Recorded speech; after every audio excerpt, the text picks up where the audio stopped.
جیسا کہ آپ سب جانتے ہیں کہ جمادی الاول کا مہینہ چل رہا ہے۔ 13 جمادی الاول سے 3 جمادی الثانی تک 20 دنوں کو ایام فاطمیہ کہا جاتا ہے۔ پوری دنیا میں محبان اہل بیت ان 20 دنوں میں جناب سیدہ فاطمۃ الزہرا کو یاد کرتے ہیں اور جناب سیدہ فاطمۃ الزہرا کی شہادت کی مناسبت سے مجالس عزا کا انعقاد کرتے ہیں۔ ان ایام کو ایام فاطمیہ کیوں کہا جاتا ہے؟ چونکہ جناب سیدہ فاطمۃ الزہرا سلام اللہ علیہا کی شہادت کے بارے میں 2 روایات ہیں۔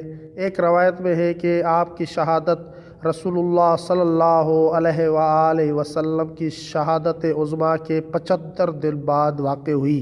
اس لحاظ سے آپ کی شہادت 13 جمادی الاول کے دن واقع ہوئی۔